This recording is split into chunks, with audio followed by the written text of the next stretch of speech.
ஒரு எளிமையான மனுஷன், எந்த பலத்தையுமே எதிர்பார்க்காத ஒரு அற்புதமான மனுஷன் அவர். அவர் ஒரு கல்யாணத்தை, என்னுடைய கல்யாணத்தை அவர் எடுத்து நடத்தினார். ஆனால் அவரால் ஒரு ஃபோட்டோவில் கூட அவரால் சரியாக நிற்க முடியாது. அவர் அந்த மாதிரி ஒரு ஒதுங்கி நிற்கக்கூடிய ஒரு அந்த எந்த சமயத்துக்கு வரணுமோ அதில் மாத்திரம் இருப்பார். ஒரு ஃபோட்டோவில் நிற்கணுமே அந்த மாதிரிலாம் அவர் நினச்சதே கிடையாது. தன்னுடைய காரியம் எதுவாக இருந்தாலும் அதை டெடிக்கேட்டடாக செய்யக்கூடியவர். அதாவது என் பையனோட நான் ஆஸ்பத்திரிக்கு போயிருக்கேன், குழந்தை பிறக்கிறதுக்காக நான் ஆஸ்பத்திரிக்கு போயிருக்கேன், நானும் எங்கள் அம்மாவும் போயிருக்கோம். அப்போ ஃபோன் கிடையாது, எந்த வசதியும் கிடையாது. இவருக்கு அந்த குழந்தை பிறந்துச்சுன்னா தீட்டு வந்துடும். அதுக்காக அவசரமாக தன்னுடைய கோவிலுக்கு போய் அந்த பெருமாள் கைங்கரியத்தை சீக்கிரமாக முடிக்கணும். எங்கள் ஆஸ்பத்திரிக்கு அனுப்பிட்டு இவர் கோவிலுக்கு போய் தன்னை கைங்கரியத்தை மடமடான முடித்தார். முடித்ததுக்கப்புறம் கூட இவருக்கு தகவல் தெரியப்பட்டு குழந்தைய உடனே பிறந்துடுது. 7 மணிக்கு உள்ளே நுழைஞ்சிருக்கோம், 8:20க்கு அவன் பிறந்தாச்சு. ஆனால் அது தகவல் தெரியப்படுத்த முடியல. ஒரு ஃபோன் கிடையாது, எந்த ஃபெசிலிட்டியும் கிடையாது. எங்கள் அம்மாவுக்கு ஒரே தவிப்பு, இவருக்கு எப்படி சொல்லி அனுப்புறதுன்னு தெரியல, தவிப்பு. ஆனால் அதுக்குள்ளே இவர் தன்னுடைய வேலை எல்லாத்தையும் முடிச்சதோடு மட்டும் இல்லாத குழந்தை பிறந்தவுடனே கொடுக்கறதுக்காக இஞ்சி சாறு முதற்கொண்டு தயார் பண்ணி அதை சூடு ஆறாமல் ஒரு பெரிய வேஷ்டியில் பொதிஞ்சு, ஃப்ளாஸ்க்கு கூட கிடையாது அந்த காலத்தில் அவர்கிட்ட. அதனால் ஒரு பெரிய வேஷ்டியில் ஒரு தூக்கில் வச்சு பொதிஞ்சு சூடு ஆறாமல் கொதிக்க அப்படியே 1.5 கிலோமீட்டர் நடந்தே கொண்டு வந்து இந்த ஆஸ்பத்திரி அவர் எடுத்துகிட்டு வந்தார். வந்ததுக்கப்புறம் தான் அவருக்கு பேரம் பிறந்திருக்கிற விஷயமே தெரியும்.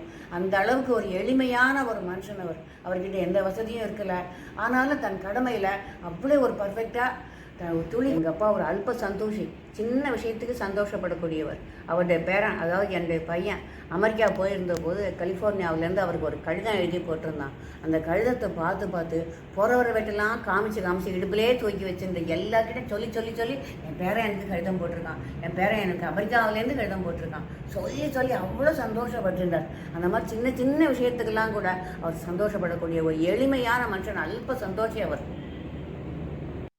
தாத்தா ஆழ்வார்ல 11/11/1925 பிறந்தார். அவன் படிச்சது 6 கிளாஸ் 6th வரைக்கும் தான் படிச்சிருக்கார். ஆனா ரொம்ப தைரியசாலி, ரொம்ப என்ன சொல்றது, கஷ்டத்தை யாருக்கும் சொல்ல மாட்டார், ரொம்ப நல்லா பார்த்துப்பார் எல்லாத்தையும். ஆனா அவர்கிட்ட யாரும் பேசணும்னாக்கா கொஞ்சம் தயங்கி தான் பேசணும். ஏன்னா சட்டுன்னு இன்னாலும் இவாந்துட்டு கிடையாது, கோவப்பட்டிருக்கோம், ஒரு கோவம் ஜாஸ்தி இருக்கு. ஆனா மற்றபடிக்கு எல்லாரும் நல்லா பார்த்துப்பார். ஒருத்தருக்கு கஷ்டம் கொடுக்க கூடாது நினைப்பார். கண் கஷ்டத்தையும் சொல்ல மாட்டார், பார்த்துப்ப செய்வார். அவருக்கு படிச்சது 6 கிளாஸ் தான் படிச்சானாலும் எனக்கு தெரியாத மற்றவாழ்கிட்ட கேட்டு தெரிஞ்சுப்பார். எப்பவுமே பாசுரங்கள் ஸ்லோகங்கள் சொல்லிட்டே இருப்பார். கிட்டக்க இருந்து நம்ம கொஞ்சம் கவனிச்சோம்னா அது கேட்கும், நமக்கு கேட்கும், சொல்றதை கேட்கும். எப்போ மனசுல அப்படியே ஒரு போட்டுன்னு சொல்லிகிட்டே தான் இருப்பார் அவர். இப்ப ஒரு நாட்கிழமை ஏதாவது ஒரு முக்கியமான விஷயம் மட்டும் அவரை சேவிச்சுட்டு போலான்னு போனாக்க, கோவில் இருந்தாக்க பெருமாளை சேவிச்சுட்டு போ அப்படிம்பார். கொக்குளம் கோவில் பெருமாள் அவருக்கு ஒரு செல்ல பிள்ளை மாதிரி, ஒரு பிள்ளையா தான் அவரு பார்த்துட்டார், தன்னோட குழந்தையா பார்த்துட்டார். ரொம்ப நல்ல சுபாவம் தான் அவர்கிட்ட. கொஞ்சம் கோவம் மட்டும் இருக்கும், அதனால எல்லாரும் பயப்படுவோம் அவர்கிட்ட பேசுறதுக்கு. அவர் அவருக்கு நல்லா ஞாபகம் சக்தி, அவர்கிட்ட ஏதனும் நல்ல உன்னிப்பா கவனிச்சு வச்சுப்ப, சமயத்துக்கு வெளிப்படுத்துவார். டக்குன்னு வெளிப்படுத்த மாட்டார், நம்ம கவனிச்சு வச்சுட்டு செய்வார். அவர் ஞாபக சக்தி எல்லாம் உண்டு அவருக்கு நிறைய. அப்புறம் வேற என்ன சொல்லணும்,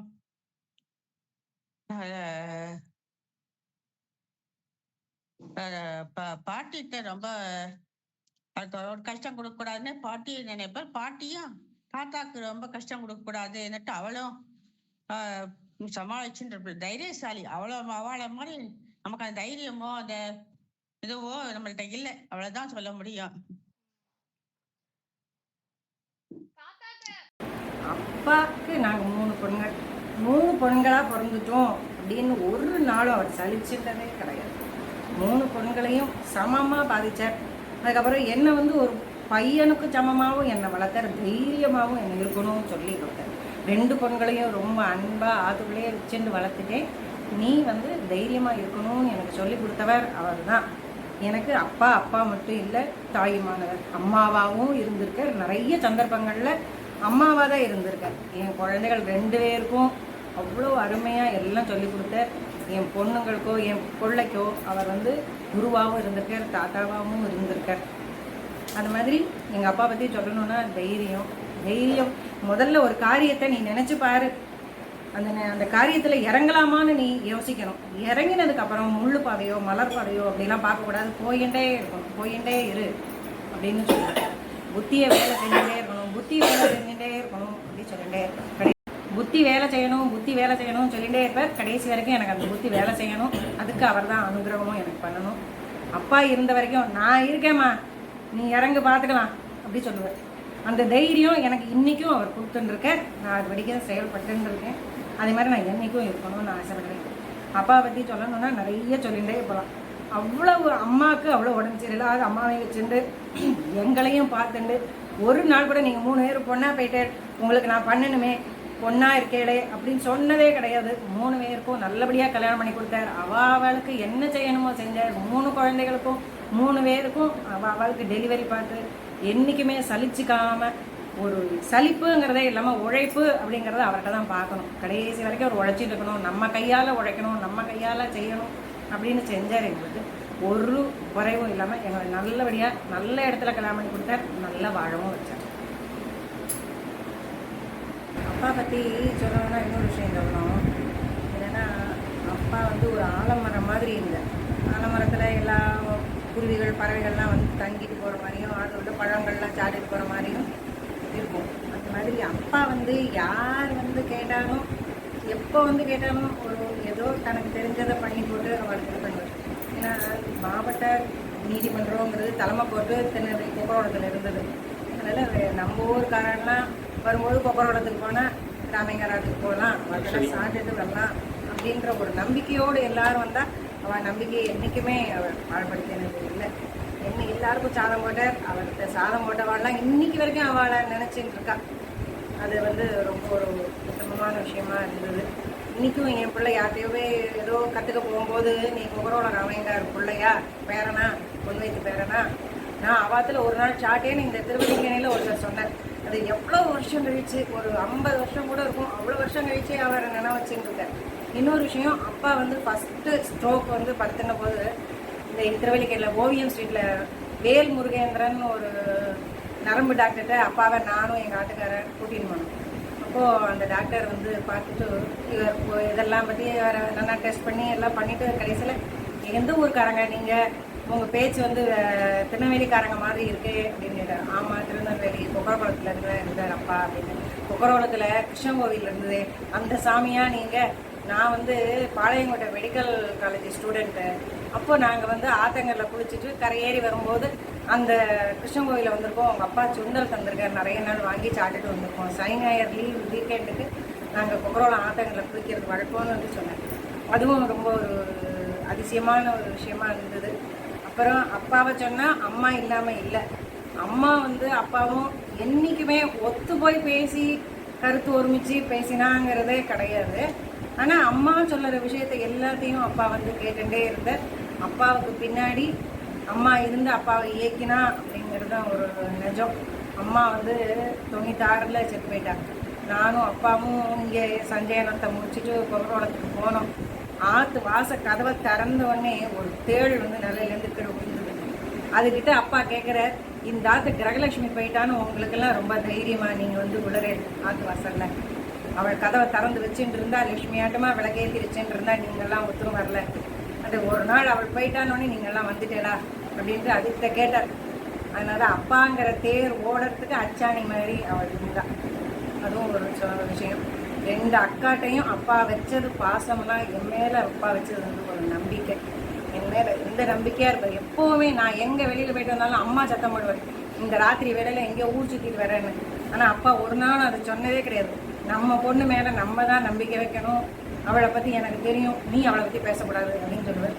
அதுபோல் யார்கிட்டையும் என்னை எந்த காரியத்தில் நான் தப்பே பண்ணியிருந்தாலும் விட்டே கொடுக்க மாட்டேன்.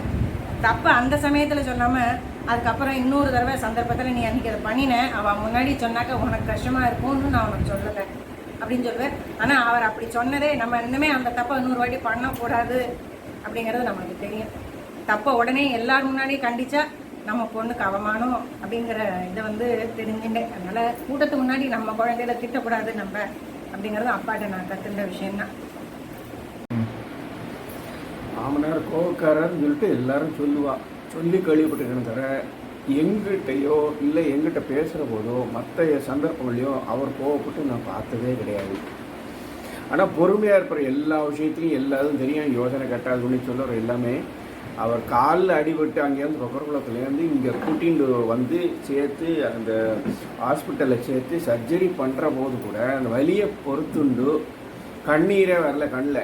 ஆனால் அவ்வளோ வலியும் பொறுத்துண்டு எல்லாமே பண்ணி அந்த சர்ஜரி ஸ்கின் அது தொடையிலேருந்து எடுத்து இனி வச்சு இதில் அந்த சர்ஜரி இதில் பண்ணும்போது மேலே கிராஃப்டிங் பண்ணுற போது கூட வலியை பொறுத்துருந்தாங்க. அந்த வலி இருக்குன்னு சொல்லி மூஞ்சியில் கொஞ்சம் கூட காமிச்சதில்லை. டாக்டர் கேட்டு ஆச்சரியப்பட்டார், என்ன வலிக்கலையா சாமி? ஒன்றுமே இல்லை, கண்ணிலலாம் இது வரலையே, அழாமல் இருக்கீங்களே அப்படின்னு சொல்லி கேட்டால், எப்படியும் அது வலி இருக்கத்தான் செய்யும், இந்த வேலை இது பண்ணி நடக்கணும் ஒழுங்காக அப்படிங்கிறதுக்காக தான் நீங்கள் பண்ணுறீங்க, அப்போ பொறுமையாக இருந்தானே ஆகணும், அது எனக்கு பழக்கமாக எடுத்து அப்படின்னு சொல்லி சொன்னார். அதுதான் ஞாபகம். வேறு எதுவும் எனக்கு சொல்கிறதுக்கு பாலாஜி சித்தப்பாவை பற்றி பேசுறதுக்கு சந்தர்ப்பம் கொடுத்ததுக்கு ரொம்ப ரொம்ப கிருபைன்னு தான் சொல்லுவேன், வேறு வார்த்தை தெரியல. சித்தப்பா சின்ன வயசுலேருந்தே அவருக்கு பிள்ளை குழந்தை இல்லாதனால என்னை தான் பிள்ளையாக நினச்சார். அதனால்தான் பத்மாக்காவுக்கு நான் பொறி இட்டேன். ஆனால் ஒரு யாத்திரை போனால் அவள் குழந்தைகளுக்கு துணி வாங்கிட்டு வந்தார்னா எனக்கும் வாங்கிட்டு வருவார். இன்னும் ஒரு கட்டம் போட்ட சட்டை வாங்கிட்டு வந்த ஞாபகம் இருக்குது. அபிமானம்னா எப்படின்னா, எங்கள் ஆதி சித்தப்பா எங்கள் அம்மாவை செய்விக்க மாட்டார். ஏன்னா எங்கள் அம்மாவோட பெரியவர்னு சொல்லிட்டு. பூக்குடிச்சித்தியும் அப்படி தான். ராமசித்தப்பாவும் மங்கச்சித்தியும் அண்ணா வாத்துக்காரி அப்படின்னு சொல்லிட்டு அதை மண்ணி நீ பெரியவான்னு சொல்லி செய்ப்பா. மங்கச்சித்தி அப்பா பரமளிச்சிருக்கும்போது, அப்பா தான் சொல்கிறேன், எனக்கு அப்பா தான். ஸோ அப்பா பரமளிச்சிருக்கும்போது 10 நாளும் கூட இருந்தார். சித்தப்பா அதோடு ஒத்துழைச்சி ஒரு மங்கச்சித்தி அம்மா கூடயே இருந்தால் அம்மா கஷ்டப்படும்போது ஒரு புரட்டாசி சனிக்கிழமை கருடை சிறவைனா அந்த சக்கரை பொங்கலும் புளியோரை விட மாட்டோம். அந்த வள்ளி மாமி கூட சண்டை போட்டது கூட ஞாபகம் இருக்குது. எல்லா தவசத்துக்கும் தாத்தா பாட்டி தவசத்துக்கு கொக்குளத்துலாம் நடக்கும். அப்பா காய்கறி தான் நறுக்கி கொடுப்பார், சித்தப்பா தான் எல்லா வேலையும் பண்ணுவார். சித்தப்பாவோட உழைப்புங்கிறது எங்கள் அம்மா சொல்லுவாள், எங்கள் அப்பாவுக்கு அவ்வளவு உடல் உழைச்சி பண்ண மாட்டார், சேவாலும் சொல்லுவார், இதெல்லாம் விஷயம் தெரியும். ஆனால் ஆதி சித்தப்பா ராமசித்தப்பா 500 பேருக்கு கல்யாணம் பண்ணுறதுக்கு அவளால் ஒரே நாள் பண்ண முடியும். அவ்வளோ உழைப்புன்னா உழைப்பு. இந்த இதர தெய்வ கோயிலுக்கு கூட அலங்காரம் பண்ணி கொடுப்பார். கருட சேவைன்னா அவ்வளவு ஜம்முன்னு இருப்பார். கடவுள் சித்தப்பாவும் ராம் சித்தப்பாவும் ராமர் லட்சுமணன் மாதிரி தான். அப்படி கொஞ்சம் ஒவ்வொரு நினச்சா பஸ்ஸில் போய் கொக்குளத்தில் பஸ் ஸ்டாப்பில் வண்ணார்பேட்டை கொக்குளம் பஸ் ஸ்டாப் இறங்கி நடந்து போகணும். இல்லாட்டா பாளையங்கோட்டிலேருந்து குறிச்சி பஸ்ஸு மேலப்பாளையம் பஸ்ஸில் ஏறி கோயில் வாசலில் நிற்கணும்.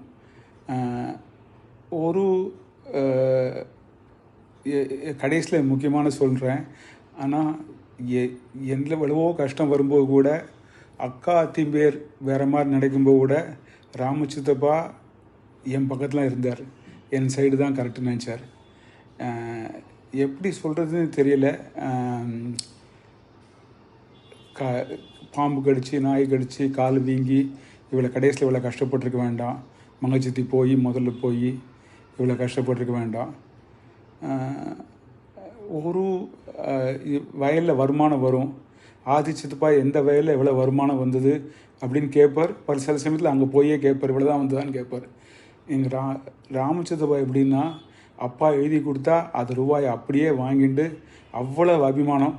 அப்பாவுக்கும் ராமசித்தப்பா எங்கேயாவது சோதம்போ அந்த மாதிரி இடத்துல போய் வாத்தியாத்திரமாக இருக்கணும், அண்ணானால் முடியலைன்னா அப்பா வந்து வேறு எங்கேயுமே பண்ண மாட்டார், சோதம்பூத்துக்கு ராம் வச்சது பார்க்காக பண்ணுவார். அவ்வளவுன்னா கொஞ்சம் நெஞ்சம் கிடையாது.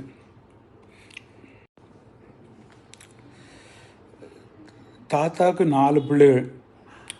அப்பாவும் ஆயுச்சித்தப்பாவும் நின்றுட்டே இருப்பாளாம், அவர் முன்னால் உட்கார மாட்டாளாம். ஆயுச்சித்து அத்தை தான் சொல்லுவாளாம், வந்து 2 பேரும் ஒரு 2 மணி நேரமாக நிற்கிறா, உட்கார சொல்லுங்க அப்படிம்பறான். ராமச்சித்தப்பா தான் திருமலை தாத்தாவுக்கு அபிமான பிள்ளை. உடம்பு சரியில்லைன்னா எங்கள் அப்பா ரூபா கொடுத்தாலும் மருந்து வாங்கி அவரை பார்த்துக்கிறதுக்கு திருமலை தாத்தாவுக்கு அபிமானம்னா, அதாவது சுவாமி தாத்தா வந்து அபிமானம் உண்டு, மூத்த பிள்ளை, ரொம்ப சின்சியர்னு. ஆனால் அந்த செல்ல பிள்ளைன்னா திருமலை தாத்தாவுக்கு ராமச்சித்தப்பா தான். வியாதியாக இருந்தாலும் எதாக இருந்தாலும் அதனால தான் ஒரு குழந்தை குரங்குல கடிச்சும் அப்போவும் திருமலைங்கிற பேரில் 3 பத்மா, திருவேங்கடம், லக்ஷ்மின்னு 3 குழந்தைகளுக்கும் திருமலை பேரை வைக்கணும், தன்னோட அப்பா பேரை வைக்கணும் அப்படின்னு சொல்லிட்டு இருந்தார். தைரியம்னா அறுவாளையும் எடுப்பார், அவ்வளவு யாருக்கும் பயப்படாத தைரியம். நீ வந்து என்னை சொல்லணும்னு சொல்லும்போது அழுகையாக வருது. அவ்வளவு ஒரு மணி நேரம் கூட பேசலாம் எங்கள் சித்தப்பா பற்றி.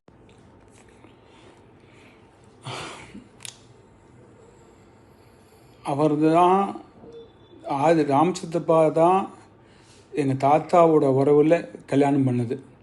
மங்கச்சித்தி அத்தை பாட்டி, எனக்கு அத்தை பாட்டி, எங்கள் அப்பாக்கெலாம் அத்தை பொண்ணு. அவ்வளவு ஒரு ஸ்ட்ரெயிட் ஃபார்வேர்டுனா மங்கச்சித்தி. ராமசித்தப்பா கூட சொல்ல மாட்டேன், மங்கச்சித்தி மாதிரி அவ்வளோ ஸ்ட்ரெயிட் ஃபார்வர்டு, நேரில் அப்படி சொல்லிடுவா. அவ்வளோ அபிமானம் ஆல்சோ. என்ன சொல்கிறது, அந்த மச்சினர் குழந்தை அப்படின்னு கிடையாது, 2 பேருக்குமே தன்னோட பிள்ளையாக தான் நினச்சா. என் பூனலாக இருக்கட்டும், எங்கள் அப்பாவோட சஷ்டதுப்தியாக இருக்கட்டும், அவர் பண்ணது எதுவுமே மறக்க முடியாது. ஆனால் கடைசி அனைவருக்கும் நமஸ்காரம். நான் மாம்பழத்துலேருந்து சந்தானம் பேசுகிறேன். பெரியப்பா ராமன் அவர்களோட 100வது நட்சத்திர மகோத்சவத்தை குழந்தைகள் எடுத்து செய்ய உள்ளார்கள். மிக்க மகிழ்ச்சி. இந்த மகோத்சவத்தில் பெரியப்பாவை பற்றி ஒரு சில வார்த்தைகள் உங்களுடன் பயின்று கொள்ள வருகிறேன். அவர்கள் அண்ணா தம்பி 4 பேர், ஒரு அக்கா, யாரும் அதிர்ந்து பேசாதவர்கள். குறிப்பாக இப்போ ராமன் பெரியப்பாவும் எங்கள் அப்பாவும் மிகவும் அந்யோன்யம். எப்படி என்றால் ராமன் லட்சுமணன் போல் கோயில் கைங்கரியமாட்டும் எந்த ஒரு செயலாகட்டும் இருவரும் ஒத்து செய்வார்கள். ராமன் பெரியப்பா தான் குக்கரவத்தில் செட்டில் ஆனவுடன் கடைசி தம்பி என்று எங்கள் அப்பாவை இப்போ கூட்டி கொண்டாந்து படிக்க வைத்து ஒரு நல்ல உத்தியோகம், போலீஸாரில் உத்தியோகம் கிடைச்சது. எல்லாம் அந்த நவநீத கிருஷ்ணன் கோயில் கைங்கரியம் பலன். கடைசி வரைக்கும் அவர்கள் பந்தம் தொடர்ந்தது. எப்படி என்றால் ராமன் பெரியப்பா ஆச்சாரியன் திருவடி அடைஞ்ச 3.5 மாதம், மேக்ஸிமம் 3.5 மாதத்துலேயே எங்கள் அப்பாவும் பரமோதிச்சிட்டார். ஸோ இது எனக்கு தெரிஞ்ச ஒரு சில இது உங்களோட பகிர்ந்திருக்கு. இல்லை குற்றம் குறை எதாக இருந்தாலும் சமிக்கவும். தாசர். கொக்கரகுளம் ஸ்ரீராமையங்கர் தாத்தா, என்னோட தாத்தா. 3 விஷயங்கள் ஞாபகம் வருது அவரை பற்றி யோசிக்கும்போது. ஃப்ரெஷ்ஷாக இருக்கிற விஷயங்கள். முதல்ல என்ன அப்படின்னா, வருஷம் குக்கரகுளத்துக்கு ஒரு ஏழத்தாழ் ஒரு 5-6 வருஷம் கண்டினியூஸாக 1 மாதமாவது அங்கே இருக்கிறதுங்கிற ஒரு பழக்கம் உண்டு. ஃப்ரெஷ்ஷாக மனசில் இருக்கக்கூடிய விஷயங்கள் அதெல்லாம். பாட்டு ஆத்தங்கரை இருக்கும், ஆத்தங்கரையில் குளிப்போம். அவர் வருவர், வந்து துணியை துவைச்சிட்டு குளிச்சுட்டு ஒரு பெரிய தவளை, 20 லிட்டர் தவளை, பித்தளை தவளை, அவர் ஒத்தையாளாக தனியாக அவர் பாட்டு குடத்தை மொண்டு பிடிச்சிட்டு ஏறத்தாழ ஒரு 30 படி, பெரிய பெரிய படிகள். அதை தவிர கொஞ்சம் தூரம் மேடாக நடக்கணும். அதையும் தூக்கிண்டு அவர் ஏறி உள்ள கோயிலுக்கு போய் கைங்கரியத்துக்கு அந்த தீர்த்தம் வேணும் அப்படின்னு சொல்லி போவார். அவரோட அந்த பலம், மனதைரியம், இது அவர்கிட்ட நிறைய தெரிஞ்சுக்க வேண்டிய விஷயம். இது 2வது தாத்தா கிட்டேருந்து தெரிஞ்சுக்க வேண்டிய விஷயம்னா, தாத்தாவும் பாட்டியும் அவளுக்கு இருந்த ஒரு மியூச்சுவல் அட்ராக்ஷன். ரொம்ப க்ளோஸ். அந்த காலத்துலாம் வந்து அட்ராக்ஷன் எல்லாம் இதுவாக மியூச்சுவலாக ஓப்பனாலாம் இது பண்ணுறது கிடையாது, சொல்கிறது கிடையாது. இருந்தாலும் நல்லா ஞாபகம் இருக்குது. பாட்டி வந்து ஒரு கம்பளியில் அவருக்கு பாட்டிக்கு இங்கிலீஷ் தெரியாது. ஒரு போஸ்ட்மேனை கூப்பிட்டு தாத்தா பேரையும் பாட்டி பேரையும் இங்கிலீஷில் எழுத வச்சு அந்த கம்பளியில் எம்ப்ராய்டரி பண்ணுவாள். எம்ப்ராய்டரி பண்ணி ஒரு பக்கம் பிடி ராமையங்கார் அப்படின்னு இன்னொரு பக்கம் தன்னோட பேரும் எம்ப்ராய்டரி பண்ணிவிட்டு தினமும் படுத்துக்கும் போது தலைமாட்டு பக்கம் அவர் பேர் இருக்கிற மாதிரி விஜன் படுத்துப்பான். அந்த கம்பளி வந்து நல்லா ஸ்ட்ராங்கான கம்பளி இன்னமும் நம்ம மாட்டில் இருக்குது. அந்த பேர் தாத்தா பேர் பாட்டி பேரோட இன்னமும் அந்த கம்பளி நம்ம மாட்டில் இருக்குது. ஸோ அவளுக்குண்டா ஒரு மியூச்சுவல் ரெஸ்பெக்ட், மியூச்சுவல் அட்ராக்ஷனுங்கிறது அதில் தெரியும். மூணாவது, தாத்தா வந்து பின்னாடி இப்போ பாட்டி இல்லை, திருவல்லிக்கேணியில் நம்ம கூட இருந்தார். நம்ம கூட இருந்தாலும் எங்கள் ஆட்டில் கூட இருந்தாலும் இண்டிபெண்ட்டாக இருக்கணும் அப்படிங்கிறதுல ரொம்ப தெளிவாக இருந்தார். எதுவானாலும் சரி மற்றவளை தொந்தரவு பண்ணக்கூடாது, கஷ்டப்படுத்தக்கூடாது அப்படிங்கிறதுல ரொம்ப தெளிவாக இருந்தார். அதே மாதிரி கடைசி வரைக்கும் அவர் இருந்தார். திருவல்லிக்கேணியில் நான் கடைசியில் பார்த்த வரைக்கும் அவர் அதே மாதிரியே இருந்தார்.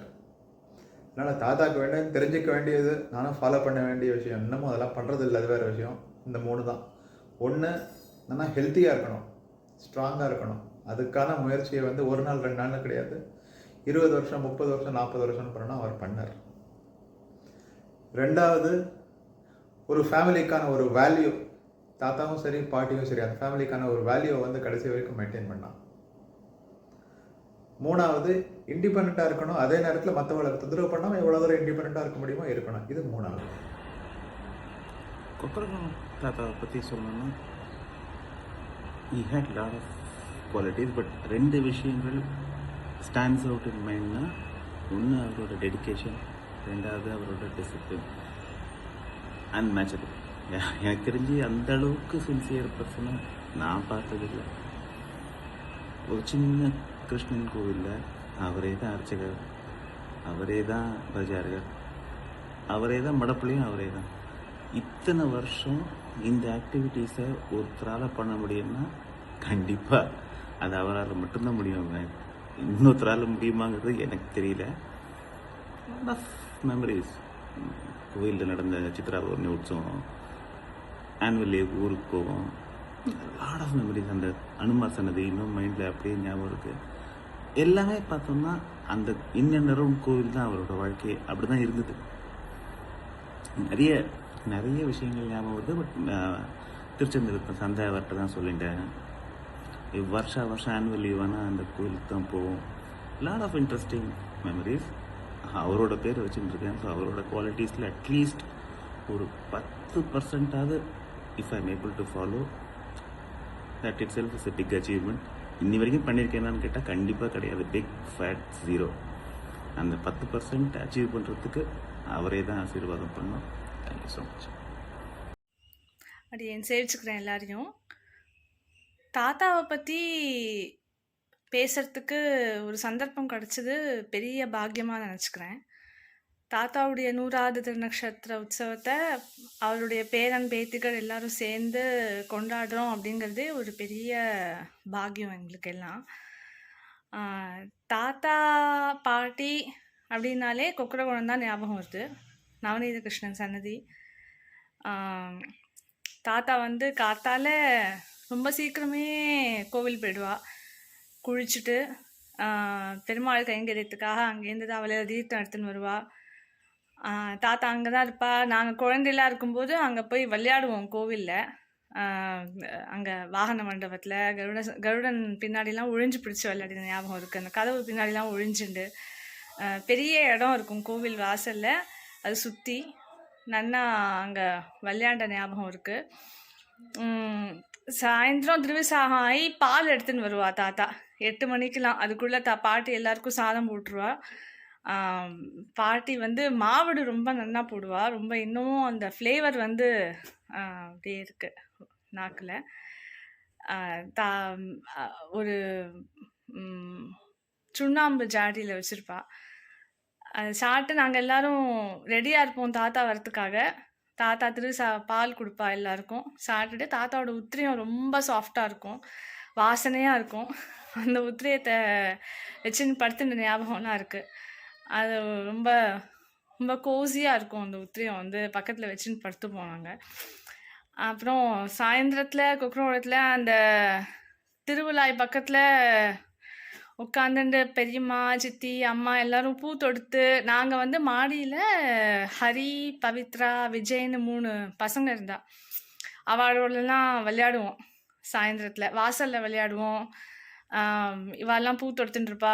சத்தம் போடாதீங்கன்னு எங்களெல்லாம் சத்தம் போடுவா. வெளியில் போய் விளையாடுவோம். சயின்ஸ் பார்க்கு அங்கே ஒன்று இருந்தது. அங்கே போவோம், எல்லாரும் சேர்ந்து போவோம். புளியங்காலாம் சாப்பிடுவோம். ஒரு தடவை 2 தடவை அங்கே போன ஞாபகம் இருக்குது. ரொம்ப அமைதியாக இருக்கும். அண்ட் ஆத்தங்கரையில் தாத்தா நீச்சல் சொல்லி கொடுத்த ஞாபகம் இருக்குது. எங்கள் எல்லாருக்கும் கையில் பிடிச்சிண்டு, சின்ன குழந்தையெல்லாம் இருப்போம் நாங்கள், கையில் அப்படி தாங்கிண்டு நீந்து அப்படின்னு சொல்லி கொடுத்துருக்கா. நீச்சல் பண்ண ஞாபகம் இருக்குது. அந்த இதில் வந்து மஞ்சள்லாம் உரைச்சி ஜலத்திலே தான் இருப்போம். போதுண்டா வாங்கூடாமர், இன்னும் கொஞ்சம் நேரம் தாத்தா, இன்னும் கொஞ்சம் நேரம் தாத்தா, ஜலத்திலே அவ்வளோ ஜலத்தை ஒரே சமயத்தில் பார்க்குற குஷி. அங்கே ஆடிகிட்டே இருப்போம் ஜலத்தில். அம்மா எல்லோரும் சேர்ந்து குளிக்க போவோம். குளிச்சுட்டு ஆற்றுக்கு வருவோம். ஆற்றுல இப்படி விளையாடிகிட்டே பொழுத போக்குவோம். தாத்தா மத்தியானம் வந்து கொஞ்ச நேரம் படுத்துப்பார். அந்த படியில் தலையை வச்சுட்டு படுத்துப்பார் கொஞ்ச நேரம். திருப்பி சாயந்தரம் கோவில் போயிடுவார். அப்புறம் ராத்திரி வந்து எங்களுக்கு எல்லாருக்கும் திருவி பால் கொடுப்பார். அப்புறம் திருவல்லிக்கேணி வர மாதிரி ஆயிடுத்து. தாத்தாக்கு இந்த இதில் வந்து ஏதோ சாக்கடையில் கால் வழுக்கி விழுந்து அது வந்து பெரிய எலஃபென்டியாசஸ் மாதிரி ஆயிடுத்து காலில். பாம்பு ஒன்று வந்துடுது மடப்படியில் பாத்திரம் தேய்க்கும்போது. அதுலேருந்தே ஒரு கொஞ்ச நாளில் அவர் வந்து கொக்கரத்தை காலி பண்ணிட்டு திருவல்லிக்கேணியோட வர மாதிரி ஒரு சந்தர்ப்பம் ஆயிடுத்து. திருவல்லிக்கேணியில் இருந்தப்பவும் நாங்கள் ஆனுவல் லீவுக்கெலாம் இங்கே வருவோம். வரும்போது தாத்தா வந்து ரொம்ப அமைதியாக இருப்பார். ரொம்ப தாத்தா ரொம்ப கோவப்படுவான்னு அம்மா சொல்லுவா. கோவப்பட்டும் பார்த்துருக்கேன். ஆனால் அதுக்கப்புறம் ரொம்ப அமைதியாக இருப்பேன். நாங்கள் எவ்வளோ தான் சத்தம் போட்டாலும் ரொம்ப ஒன்றும் சத்தம் போட மாட்டார் எங்களை. அவர்வாட்டு அந்த ரூமில் இருப்பார். எங்கள் மடத்துக்கு போயின்னு வந்துட்டுருப்பார். எனக்குலாம் சந்தை சொல்லி கொடுத்துருக்கார். திருவல்லிக்கேணியில் 1 கார் ஸ்ட்ரீட்டில் மொட்டை மாடியில் உட்காந்து தாத்தாவோட உரு போட்ட ஞாபகம்லாம் இருக்குது. மடல்லாம் உரு போட்ட ஞாபகம் இருக்குது. சொல்கிறத கேட்டுட்டே வருவார். சந்தையும் சொல்லி கொடுத்துருக்காரு எனக்கு, சாரதிக்கெல்லாம். மதுரையில் இருக்கும்போது நான் 8th 9th படிக்கும்போதெல்லாம் மதுரையில் வந்து 2-3 மாதம் தங்குவார். அப்போது வாசத்திண்ணையில் உட்காந்துன்னு சந்தை சொல்லி கொடுப்பார். தாத்தா இருந்தால் ஒரு கம்ஃபர்டிங்காக இருக்கும். எல்லா குழந்தைகளோடையும் இருப்பார் அவர். என்னோடய ஃப்ரெண்ட்ஸ்லாம் ஆற்றுக்கு வருவா, சேர்ந்து படிக்கிறதுக்கு ஒன்றும் சொல்லவே மாட்டார். அவர் வாட்டுக்கு அமைதியாக இருப்பார். சாந்தமாக இருப்பார்.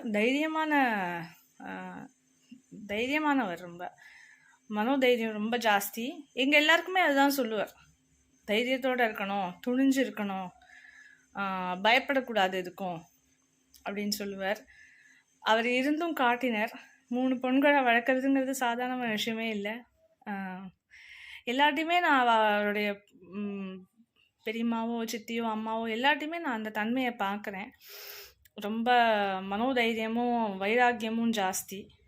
அது வந்து தாத்தாட்டேருந்து வந்தது தான். எங்கள் எல்லாருக்குமே அது தாத்தாட்டேருந்து வந்தது தான். பாட்டி வந்து ரொம்ப அமைதியாக எப்போவுமே தாத்தாக்கு சுமூகமாக நடந்துப்பா. சாந்தமாகவே இருப்பா. பாட்டி வந்து எதையுமே வெளிப்படுத்திக்க மாட்டா. தான் இது பண்ணேன் அது பண்ணேன்னு பிரபலப்படுத்துகிற ஒரு கேரக்டரே இல்லை. ரொம்ப ரொம்ப சாந்தம், ரொம்ப அமைதி. தாத்தாவும் பாட்டியும் ரொம்ப சுமூகமாக இருப்பா. 2 பேரும் ஒருத்தர் விட்டு கொடுத்துக்காம இருந்தா. அதெல்லாம் வழி நடத்தி காமிச்சா எங்களுக்கு. குழந்தைகளுக்கெல்லாம் வந்து அதெல்லாம் ஒரு நினச்சி பார்த்துட்டாலே அதுவே ஒரு தைரியம் கொடுக்கறது. அந்த காலத்தில் ஒரு வசதியும் இல்லாத சமயத்துலேயே அவளால் தைரியமாக எவ்வளோ பெரிய காரியங்கள்லாம் ஒன்றுமே இல்லைன்னு சாதித்த மாதிரி நமக்கு இப்போது எவ்வளோ விஷயங்கள் எவ்வளோ வசதிகள் இருந்தாலும் நமக்கு வந்து மனோதைரியம் ரொம்ப குறைஞ்சி போச்சு. அது வந்து ஒன்று தாத்தாவை பாட்டியெல்லாம் எப்போவுமே சேவிச்சுக்கணும். எப்போவுமே சேவிச்சுப்பேன். அது ஞாபகம் வச்சுட்டே இருப்பேன். எப்போ சேவிச்சுக்கிறேன் அதே. ஹலோ,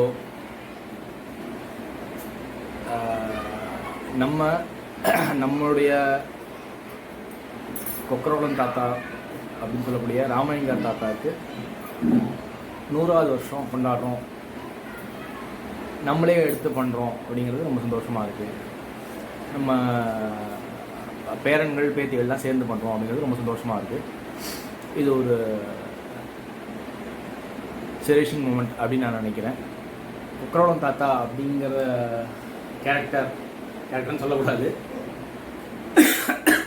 எப்படின்னாக்கா வந்து எல்லாருக்குமே வந்து பொதுவாகவே பசங்களுக்கு வந்து அப்பா வழி தாத்தா பாட்டியை காட்டிலும் அம்மா வழி தாத்தா பாட்டியை ரொம்ப பிடிச்சிருக்கும்.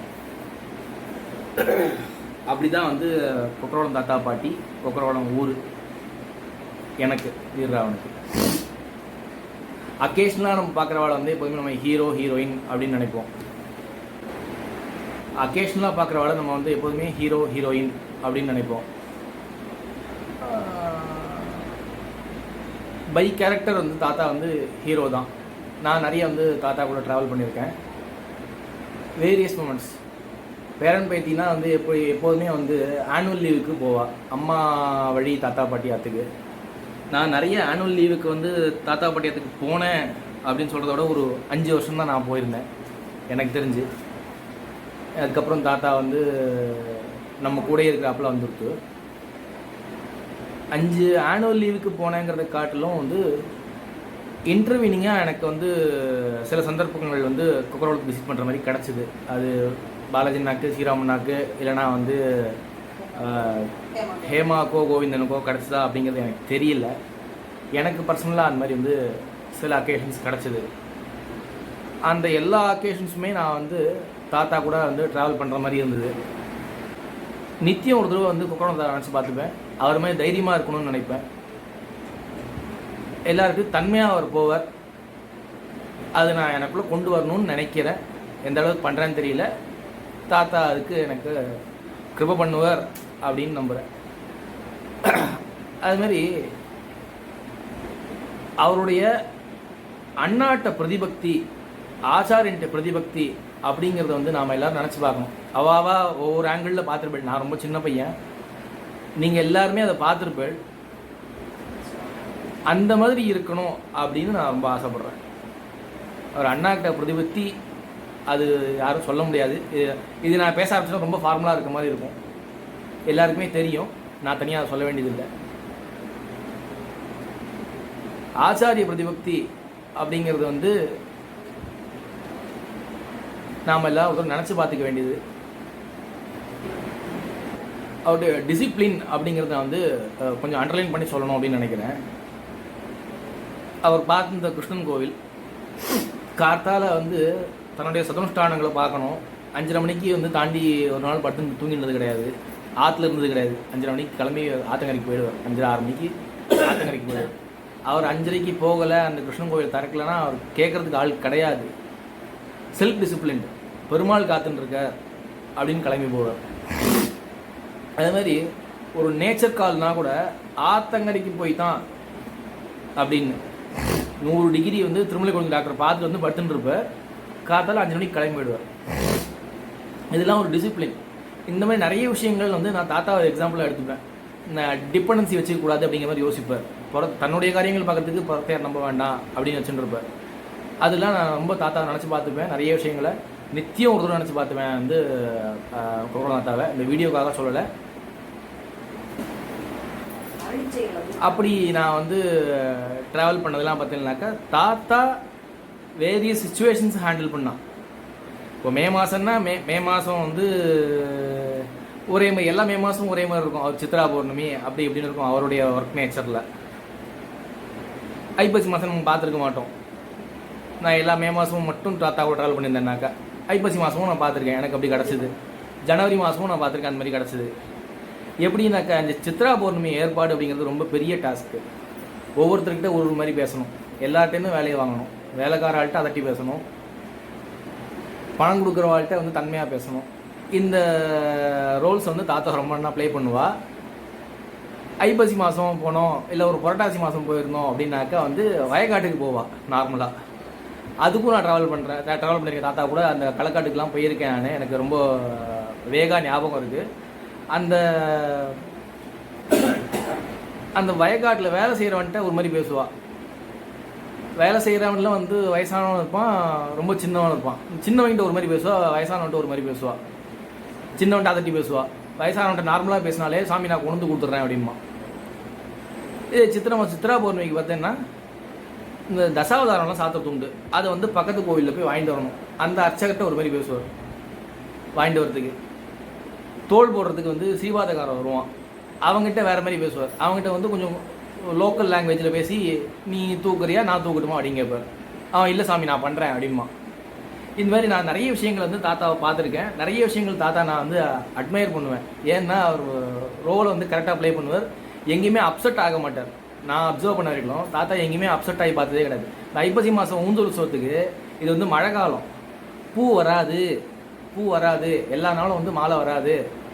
சாத்துப்படி சாத்திட்டு இவர் கிளம்பி போய் நான் பார்த்துருக்கேன். டவுனுக்கு மாலை வாங்கிறதுக்கு நான் போய் பார்த்துருக்கேன். அப்செட் ஆகுது அப்படிங்கிற பழக்கமே அவர்கிட்ட கிடையவே கிடையாது. ஒரு டேரிங் நேச்சர் இருக்கும் போதும்.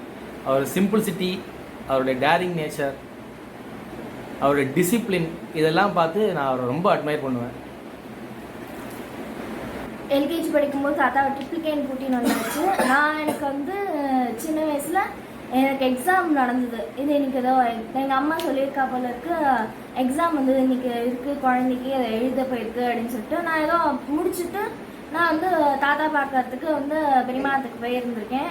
போய் பரீட்சையெல்லாம் எழுதிங்க அடி அப்படின்னு சொல்லி வந்து தாத்தா கேட்டேன். பரீட்சைங்கிறது எக்ஸாம்ங்கிறது எனக்கு தெரியாது, பரீட்சைன்னா எக்ஸாம் தெரியாது. தாத்தா பேர் பரீட்சை இல்லை தாத்தா எக்ஸாம் அப்படின்னு சொல்லி வந்து சொன்னேன். ஸோ சின்ன விஷயத்த கூட வந்து தாத்தா ஓகே நம்மளை வந்து மறுதளிச்சு பேசுறது அப்படின்னா ஓகே எக்ஸாம் சொல்லணுமா, பரீட்சைக்கு எக்ஸாம்னு பேரா, யார்கிட்டக்க என்ன இது விஷயம்லாம் வந்து புதுசாக ஏதாவது சொன்னானாக்கா ஓகே அக்செப்ட் பண்ணிட்டு அதை வந்து கற்றுக்கணும் அப்படின்னு சொல்லிட்டு வந்து தாத்தா வந்து இது பண்ணிட்டா. ஓகே இது வந்து என்ன இது இப்படி சொல்கிறது அப்படின்னு சொல்லி சட்டுன்னு வந்து மூஞ்சி சுணுக்கிறது அப்படிலாம் இல்லாமல் ஓகே புதுசாக ஒரு விஷயம் வருதுனாக்கா அது கற்றுக்கணும் அப்படின்னு சொல்லி தாத்தா அக்செப்ட் பண்ணிட்டு கற்றுண்டா. எனக்கு வந்து என்ன எதுனாலும் எனக்கு வந்து பெரியமாட்ட வந்து இந்த ஸ்லோகம்லாம் வந்து எனக்கு வந்து காம்படிஷன் நடந்தது. என்னோட 3rd ஸ்டாண்டர்ட் போது காம்படிஷன் நடக்கிறச்சே வந்து லக்ஷ்மி அஷ்டகமும் எனக்கு வந்து 3rd ஸ்டாண்டர்டில் வந்து காம்படிஷன் இருந்தது. லக்ஷ்மி அஷ்டகமும் அப்புறம் வந்து யாரை பற்றியாவது வந்து டாபிக் எடுத்து வந்து எஸ்ஏ வந்து ரெசிடேஷன் மாதிரி வந்து சொல்லணும்ன்ட்டு. ஸோ அப்போ வந்து அம்மா வந்து ரெடி பண்ணி கொடுத்துருந்தா அப்துல் கலாம் பற்றி. அண்ட் தென் வந்து லக்ஷ்மி அஷ்டகமும் சொல்லணும். அம்மா கிட்டக்க ஆஸ் யூஷுவல் நம்மலாம் விளையாடிண்டே வந்து ஒழுங்காக சொல்ல மாட்டோம் இல்லையா, அதனால் வந்து பெரியம்மா கிட்டக்க அனுப்பிச்சிருந்தா பெரியம்மா கிட்ட போய் சொல்லட்டும் அப்படின்ட்டு. ஆனால் வந்து நான் ஒவ்வொரு வாட்டியும் வந்து இது பண்ணி ஸ்லோகம் வந்து கற்றுக்கும் போதும் தாத்தா வந்து பின்னாடி வந்து உட்காண்டிருப்பா. இது வந்து என்ன சொல்லுறது, எது கரெக்டாக சொல்லுறதா அப்படின்னு சொல்லிட்டு ஃபுல்லு ஸ்லோகமும் கற்று முடிச்சதுக்கப்புறம் வந்து திரும்பி உருப்போடுவோம் இல்லையா சந்த மாதிரி எப்படி சொல்லும் போதும் தாத்தா வந்து உட்காண்டிருப்பா. அதே மாதிரி வந்து அப்துல் கலாம் பற்றின ஸ்பீச்சும் வந்து பெரியம்மா வந்து அதுதான் வந்து இப்படி இந்த மாடுலேஷனில் சொல்லணும் அப்படின்னு சொல்லி கொடுக்கும்போது அதை வந்து பின்னாடி உட்காந்து இதெல்லாம் கேட்டேன். அப்போ நான் வந்து ரொம்ப விளையாட்டான குட்டி தான். அம்மா கிட்டலாம் வந்து அவ்வளோ அதெல்லாம் உட்காந்துலாம் இருக்கல. கொஞ்சம் பயமாக இருக்கணுங்கிறதுக்காக பெரியமாட்ட கொடுத்தேன்னா பெரியம்மா கிட்டையும் விளையாடி தான் வந்து கற்றுனேன் நான். அதில் வந்து எனக்கு ஃபர்ஸ்ட் ப்ரைஸ் கிடச்சிது. நான் அதை வந்து அம்மா வந்து தாத்தாட்ட பேச சொல்லுன்னு சொன்னால் தாத்தாட்ட தான் பேச சொன்னேன். அதுக்கப்புறமா வந்து நான் 5th ஸ்டாண்டர்ட் 4th 5th படிக்கும்போது வந்து இங்கே வந்து அனுமார் கோவில் இருக்குது, குளத்தங்கரை ஆஞ்சநேயர் கோவிலில். அங்கே வந்து சஹஸ்ரநாமம் வந்து சொல்வாள். ஸோ வந்து எனக்கு சஹஸ்ரநாமம் வந்து அப்பா கூட போகும்போது அங்கே இது பண்ணாச்சு, அங்கே சஹஸ்ரநாமம் சொல்லிட்டு இருக்கா தாத்தா அப்படின்னு சொல்லிடுச்சு. தாத்தா சரி ஓகே எனக்கு அது வந்து நீ கற்றுக்கொடு அப்படின்னு சொல்லி நான் வந்து தாத்தாட்ட கேட்டேன். தாத்தா தான் வந்து எனக்கு சஹஸ்ரநாமமே எனக்கு சொல்லி கொடுத்ததே ஃபுல்லும். அதுக்கப்புறம் நான் வந்து அஹோபிலம் ஸ்கூலுக்கு 6th ஸ்டாண்டர்ட் வந்து படிக்கிறதுக்கு போனேன். அங்கே வந்து அங்கே வந்து தாத்தா எனக்கு வந்து பிரபந்தம்லாம் வந்து சொல்லித்தரா, குரு பரம்பரையெல்லாம் சொல்லித்தரா அப்படின்னு சொல்லிட்டு வந்து குரு பரம்பரையை வந்து என்னென்ன பேரெல்லாம் உண்டோ தாத்தா கிட்டக்க அதெல்லாம் சொல்லி காமிச்சோடனே வந்து அப்ரிஷியேட்டட் மீ. எனக்கு வந்து ரொம்ப நல்லா சொல்கிறேன் நீ அப்படின்னு சொல்லிட்டு அது மேபி வந்து அந்த கற்றுன ஸ்லாங்கில் வந்து நான் தப்பாக கூட வந்து சொல்லியிருக்கலாம். அதுக்கப்புறம் அது வந்து கரெக்டாக நான் ஆர்டரில் வந்து 72 வாலையும் வந்து சிம்மாசனாதிபதிகளையும் சொன்னேன். ஆனால் வந்து சொல்லும்போது தப்பாக சொன்னேன் அப்படின்னு சொல்லி சொல்லாமல் ஓகே யூ செட் கரெக்ட் அப்படின்னு சொல்லி வந்து அப்ரிஷியேட் பண்ணது. ஸோ வந்து சின்ன சின்ன மைன்யூட்டான விஷயங்களுமே ஃபஸ்ட்டு நம்ம வந்து சொல்லச்சே வந்து தப்பாக சொன்னாலும் முழுக்க கேட்டுன்ட்டு அதுக்கப்புறமா இது இந்த கரெக்ஷன்லாம் இருக்குது கொஞ்சம் மாற்றிக்கோ அப்படின்னு சொல்லி வந்து அதுக்கப்புறமா நமக்கே தெரியாமல் நம்மளே அக்செப்ட் பண்ணுற மாதிரி வந்து இருப்பாள். தாத்தா வந்து ஜென்ரேஷன் பெரியவாள்லாம் இருந்தானாக்கா இப்போ உள்ளதெல்லாம் வந்து என்னது இப்படி இருக்குது இந்த பழத்த குழந்தைகள் அப்படின்லாம் வந்து சொல்லாமல் எல்லா ஜென்ரேஷனுமே வந்து அக்செப்ட் பண்ணுவான். ஏன்னா டிவிலாம் வந்து பார்த்துட்டு இருக்கும்போது வந்து தாத்தாலாம் உட்காந்துருந்தானாக்கா, தாத்தா வேறு சேனல் மாற்றணுமா, நான் பாட்டு பார்க்கட்டுமான்னு சொன்னால், நீ பாரு, நீ மாட்டுக்கு பாரு, நான் பின்னாடி உட்காந்து நானும் பார்த்துட்டுருக்கேன் அப்படின்லாம் வந்து சொல்லுவாள். தவிர மாற்று இந்த இதெல்லாம் இந்த டான்ஸ் எல்லாம் வந்து ஆடுறதெல்லாம் பார்க்கக்கூடாது அப்படின்லாம் வந்து எனக்கு சொன்னதே இல்லை தாத்தாலாம். ஸோ வந்து எந்த விதமான ஜென்ரேஷன் இப்போ வந்து ஹரிணி, அச்சுதன், தீப்தாலாமுமே இருக்கா எனக்கு அடுத்த ஜென்ரேஷன். அவ கூடவும் தாத்தா இருந்தாலும் வந்து அந்த ஜென்ரேஷனோடையும் ஒத்து போவாளே தவிர வந்து குறைன்னு சொல்லி யாருக்குமே எதுவுமே சொல்லவே மாட்டான் தாத்தா. சேவிச்சுக்கிறேன் கொள்ளு தாத்தா. சேவிச்சுக்கிறேன் கொள்ளு தாத்தா.